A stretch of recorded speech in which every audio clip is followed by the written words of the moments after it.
ଖ୍ରୀଷ୍ଟ ପ୍ରେମୀ ଭାଇ ଭଉଣୀମାନେ ଖ୍ରୀଷ୍ଟଙ୍କ ନାମରେ ଆପଣମାନଙ୍କୁ ସ୍ୱାଗତ କରେ। ଆଶା କରେ ଆପଣମାନେ କୁଶଳରେ ଅଛନ୍ତି। ଈଶ୍ୱରଙ୍କ ଦୟା ହେତୁ ପୁଣି କେତେଦିନ ପରେ କିଛି ସମ୍ବାଦ ଆପଣମାନଙ୍କୁ ଜଣାଇବାକୁ ଆସିଅଛି। ବିଷୟଟି ହେଉଛି 40 ବର୍ଷ ପରେ। ଏହା କୌଣସି ଭବିଷ୍ୟତବାଣୀ ନୁହେଁ ବା ଚମତ୍କାର କଥା ନୁହେଁ, ମାତ୍ର ବାଇବେଲ ଲିଖିତ ଘଟଣାବଳୀ ଠାରୁ ନେଇ ଆମ ଜୀବନ ପର୍ଯ୍ୟନ୍ତ କିଛି ଅନୁଧ୍ୟାନ ଅଟେ। ଆଶା କରେ ଆପଣମାନେ ଧ୍ୟାନପୂର୍ବକ ଶୁଣିବେ। ଆପଣମାନଙ୍କୁ ସ୍ପଷ୍ଟ କରିଦେବା ପାଇଁ ଚାହେଁ ଯେ 40 ମିନିଟ୍ ପରେ କ'ଣ ହେବ ତାହା ଆମେ ଜାଣୁନା। 40 ଦିନ ପରେ କ'ଣ ହେବ ତାହା ବର୍ଣ୍ଣନା କରିବା ଅସମ୍ଭବ। ତାହେଲେ 40 ବର୍ଷ ପରେ କ'ଣ ହେବ ତାହା କ'ଣ ଜାଣିବା ଜରୁରୀ ନୁହେଁ କି? ଜାଣି ରଖନ୍ତୁ, ଯୀଶୁଙ୍କ ଦ୍ୱିତୀୟ ଆଗମନର ଅପେକ୍ଷାରେ ରହିଅଛୁ ଯେ ଆମେ କୌଣସି ସମୟରେ ମଧ୍ୟ ଯୀଶୁଙ୍କ ସହ ସମ୍ମିଳିତ ହେବା, କାରଣ ଯୀଶୁଙ୍କ ଆଗମନ ଅତି ସନ୍ନିକଟ। ତଥାପି ସମୟର ଚକ୍ର ଓ ଗତିପଥକୁ ଲକ୍ଷ୍ୟ କରି ଆମେ ଯେପରି ବର୍ତ୍ତମାନ ଓ ଭବିଷ୍ୟତର କିଛି କିଛି ବିଷୟ ପାଇଁ ପ୍ରସ୍ତୁତ ହେଉ ବା ସତର୍କ ରହୁ, ଠିକ୍ ସେହିପରି ଖ୍ରୀଷ୍ଟୀୟ ଜୀବନରେ ଆମକୁ ସବୁବେଳେ ପ୍ରସ୍ତୁତ ରହିବା ଆବଶ୍ୟକ। ସମୟର ସ୍ରୋତରେ କେତେ କେତେ ଇତିହାସ ପ୍ରସ୍ତୁତ ହୋଇଅଛି, ଆଗକୁ ମଧ୍ୟ କେତେ ଇତିବୃତ୍ତି ତିଆରି ହେବ। ପ୍ରତ୍ୟେକ 20 ବର୍ଷରେ ଗୋଟିଏ ନୂଆ ଜେନେରେସନ୍ ଅଭ୍ୟୁଦୟ ହୋଇଥାଏ। ଏକ ନୂଆ ପିଢ଼ି ଆସିଥାଏ ଓ ପୁରୁଣା ପିଢ଼ି ଧୀରେ ଧୀରେ ଅବସର ନେଇଥାନ୍ତି। ଏଠାରେ ଆମେ ଗୋଟିଏ ପଦ ପଢ଼ିବା, ତାହା ଆପଣମାନେ ପାଇବେ ଗଣନା ତାର 14 ଅଧ୍ୟାୟ 34 ପଦରେ। ସେଠାରେ ଏହି ପ୍ରକାର ଲେଖାଯାଏ, ତୁମ୍ଭେମାନେ ଯେଉଁ 40 ଦିନ ଦେଶ ଅନୁସନ୍ଧାନ କରିଅଛ, ସେହି ଦିନର ସଂଖ୍ୟାନୁସାରେ ଏକ ଏକ ଦିନ ପାଇଁ ଏକ ଏକ ବର୍ଷ, ଏହି ରୂପେ 40 ବର୍ଷ ପର୍ଯ୍ୟନ୍ତ ତୁମ୍ଭେମାନେ ଆପଣା ଆପଣା ଅପରାଧ ବହିବ ଓ ଆମ୍ଭର ବିପକ୍ଷତା କିପରି ତାହା ଜ୍ଞାତ ହେବ। ଏଠାରେ ଆମେ ଦେଖୁ ଯେ ଇସ୍ରାଏଲ ଲୋକମାନଙ୍କର ଅପରାଧ ଓ ଈଶ୍ୱର ବିରୋଧାତ୍ମକ କାର୍ଯ୍ୟ ଯୋଗୁଁ 40 ବର୍ଷ ସେମାନେ ପ୍ରାନ୍ତରରେ ରହି ପ୍ରାଣତ୍ୟାଗ କଲେ। ଆପଣମାନେ କ'ଣ ଭାବୁଅଛନ୍ତି, ଆଜି ଯେଉଁ ଶେଷ କାଳରେ ଆମେ ବସବାସ କରୁଅଛୁ, ଆଜିର ପରିସ୍ଥିତି କ'ଣ ସେଦିନର ଇସ୍ରାଏଲ ଲୋକମାନଙ୍କ ଠାରୁ ଉତ୍ତମ? 2000 ବର୍ଷ ତଳେ ଯୀଶୁଙ୍କର ଅତି ଘନିଷ୍ଠ ଶିଷ୍ୟ ଇସ୍କାରିତ ଜିହୁଦା ଚୁମ୍ବନ ଦ୍ୱାରା କରିଥିବା ବିଶ୍ୱାସଘାତକତା ଆଜି କ'ଣ କମିଯାଇଛି? ଆସନ୍ତୁ ଆମେ ପଢ଼ିବା 2 ତିମୋଥୀ ତାର 3 ଅଧ୍ୟାୟ 1ରୁ 5 ପଦ ପର୍ଯ୍ୟନ୍ତ। କିନ୍ତୁ ଏହା ଜାଣିଥାଅ ଯେ ଶେଷ କାଳରେ ଭୀଷଣ ସମୟ ଉପସ୍ଥିତ ହେବ, କାରଣ ଲୋକମାନେ ଆତ୍ମପ୍ରିୟ, ଧନଲୋଭୀ, ଆତ୍ମଗର୍ବୀ, ଅହଙ୍କାରୀ, ନିନ୍ଦକ, ପିତାମାତାଙ୍କର ଅବାଧ୍ୟ, ଅକୃତଜ୍ଞ, ଅପବିତ୍ର, ସ୍ନେହଶୂନ୍ୟ, ଅମିଳନପ୍ରିୟ, ଅପବାଦକ, ଅଜିତେନ୍ଦ୍ରିୟ, ପ୍ରଚଣ୍ଡ, ଉତ୍ତମ ବିଷୟର ଘୃଣାକାରୀ, ବିଶ୍ୱାସଘାତକ, ଦୁଃସାହସୀ, ଦାମ୍ଭିକ ହେବେ ଓ ଈଶ୍ୱର ପ୍ରିୟ ନ ହୋଇ ବରଂ ବିଳାସ ପ୍ରିୟ ହେବେ। ସେମାନେ ଭକ୍ତିର ଭେକ ଧରନ୍ତି, କିନ୍ତୁ ସେଥିର ଶକ୍ତିକୁ ଅସ୍ୱୀକାର କରନ୍ତି। ଏପରି ଲୋକମାନଙ୍କ ଠାରୁ ଅନ୍ତର ହୁଅ। ଯଦି ଆମେ ସେହି ବାଇବେଲ ସମୟକୁ ଲକ୍ଷ୍ୟ କରୁ, ସେହି ସମୟରେ ଚାଲିଥିବା ସେହି ଅନ୍ଧକାରର କାର୍ଯ୍ୟସମୂହ ଠାରୁ ଆଜିର ସମୟରେ ଚାଲିଥିବା କାର୍ଯ୍ୟ କେତେ ଜଘନ୍ୟ ଓ କେତେ ଘୃଣାଦାୟକ ଅଟେ। ଆଉ ସେହି ଜଘନ୍ୟ କାର୍ଯ୍ୟ ସବୁ ଆଜି ସୋସିଆଲ ମିଡ଼ିଆ ମାଧ୍ୟମରେ ତ୍ୱରାନ୍ୱିତ ହେବାରେ ଲାଗିଅଛି। ଆଜିକାଲି ଲୋକମାନେ ଈଶ୍ୱରଙ୍କ ବାକ୍ୟ ପ୍ରତି ଆଗ୍ରହୀ ନୁହନ୍ତି, ମାତ୍ର ମୋଟିଭେସନାଲ ସ୍ପିକର ବା ସେହି ପ୍ରକାର ସ୍ପିଚ୍ ମାନଙ୍କ ଦ୍ୱାରା ସେମାନେ ଆକୃଷ୍ଟ ଅଟନ୍ତି। ପୁଣି ସମ୍ପୂର୍ଣ୍ଣ ସତ୍ୟ ଓ ଜୀବିତ ବାକ୍ୟ ପ୍ରତି ଆସକ୍ତ ନ ହୋଇ ଶ୍ରୁତିମଧୁର କଥାରେ ଆସକ୍ତ ଅଟନ୍ତି। ଆଜି ଅନେକ ଲୋକ ଦୀର୍ଘ ସମୟ ଧରି ବାକ୍ୟ ପ୍ରଚାର କରିବାର ଆମେ ଦେଖୁ। ତାହା ଭଲ, ତାହା ଉତ୍ତମ, ମାତ୍ର ସେଥିମଧ୍ୟରୁ ଈଶ୍ୱରଙ୍କ ବାକ୍ୟ କେତେ ସମୟ ପ୍ରଚାରିତ ହେଉଛି ଓ କେତେ ସମୟ କଳ୍ପିତ କାହାଣୀ ବା ଜଗତର ବିଳାସ ପ୍ରଚାରିତ ହେଉଅଛି? ଆଜି ଯେଉଁ ପ୍ରଚାରିତ ବାକ୍ୟ ଈଶ୍ୱରଙ୍କୁ ଗୌରବ ଦିଏ ନାହିଁ, ତାହା ଦିନେ ଅଗ୍ନିରେ ପଡ଼ିଯିବ। ଆଜି କେତେଜଣ କେବଳ ବିଜାତିମାନଙ୍କ ଭଳି ଭବିଷ୍ୟତ ଖୋଜିବାରେ ଲାଗିଅଛନ୍ତି, ତ କେତେକ ଲୋକ କେବଳ ମିଥ୍ୟା ଭବିଷ୍ୟତ ବାକ୍ୟ ପ୍ରଚାର କରିବାରେ ଲାଗିଅଛନ୍ତି।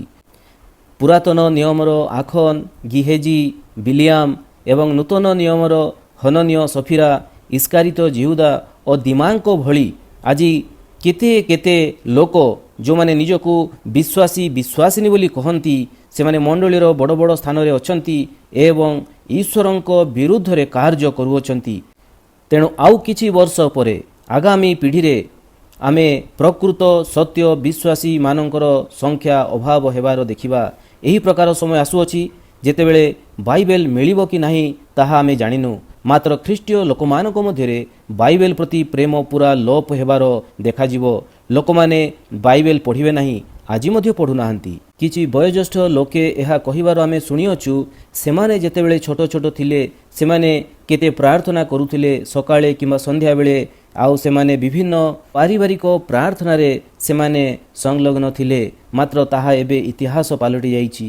ठीक सही भली आजिठु 40 वर्ष परे जो मैंने आज छोट अच्छा से कहे दिन थिला आम घरे 4-5 प्रकार बाइबल थिला बा आम घरे बहुत बाइबल थिला समस्तଙ୍କର पर्सनल बाइबल थिला विभिन्न रंग पेनसिल ताको आम अंडरलाइन करूथुलु किंतु ता धीरे धीरे इतिहास होइजिवो।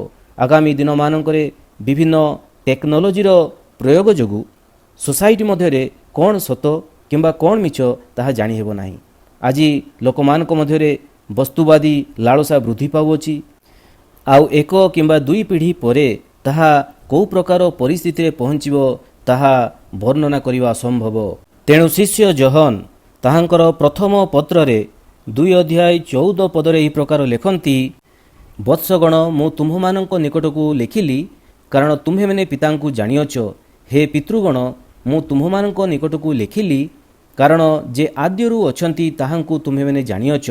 हे युवक माने मु तुम्हमानंक निकटकू लिखिली कारण तुम्हे मैंने बलवान पुणे ईश्वरंक वाक्य तुम्हमानंक ठारे अछि और तुम्हे मैंने पापात्मा को जय करियछ। एठरे केवल गोटिए लाइन मु आपण मानकू आउथरे कहया पई चाहे जे पुणे ईश्वरंक वाक्य तुम्हमानंक ठारे अछि। आउ प्रकृत रे कोन से ईश्वरंक वाक्य आज पिलामानंक ठारे अछि। जेउ बयस रे आज पिलामाने जीशुंक प्रति मन देबा कथा पुणे जीशुंक पथरे चलिबा पई दृढ़ प्रतिज्ञा करिबा कथा, ठीक सही समय रे आज पिलामाने विभिन्न टेक्नोलोजी मानक पई से माने पागल अटंती। तेणु आगामी समय रे एही पिलामाने भीषण समय उपस्थित हेले बा ईश्वरंक क्रोधर दिन जे आसुअछि आउ सही प्रकार क्लेश और महाक्लेश रे की प्रकार भावे से माने ठिया हेबे। यदि आजी ख्रीष्टीय समाज ख्रीष्टीय पिलामाने ख्रीष्टीय शिक्षा रे वर्धिष्णु न हेबे 40 वर्ष परे गोटिए किंबा 2टी पीढ़ी बीतीगला परे आम मानकर ख्रीष्टीय समाज एक विजाति समाज रे परिणत हेबारे विलंब हेब नाही। तेणु आम्भमानंकु अविनाश्य विषय प्रति आसक्त हेबाकु हेबो। आउ ताहा कोण? ताहा हेउची ईश्वरंक वाक्य।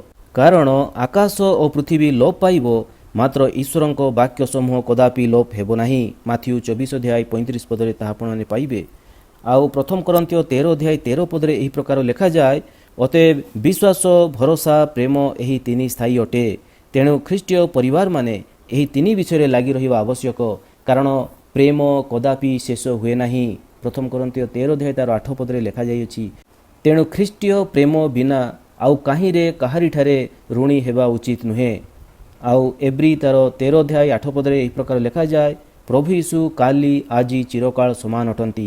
तेणु जीए आज ईश्वरंक जीवंत वाक्य को निज जीवनर बहुमूल्य रत्न भावे ग्रहण करियछि से ही केवल चिरकाल जीशुंक सहित रहिबो।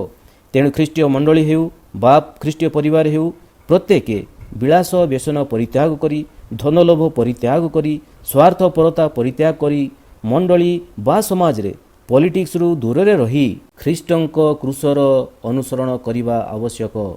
जेणु आम्भे माने क्षयणीय बीजरु नुहे मात्र अक्षय बीजरु अर्थात ईश्वरंक जीवंत अचिरस्थायी वाक्य द्वारा पुनर्जात होइअछु। प्रथम पितर तार 1 अध्याय रे ताहा आपने पाइबे आउ ताहा संपूर्ण रूपे आपने पढ़िबे पुणी जीवनदायक भरोसार अंशी हेबे। आपण मानकु बहुत बहुत धन्यवाद एवं नमस्कार।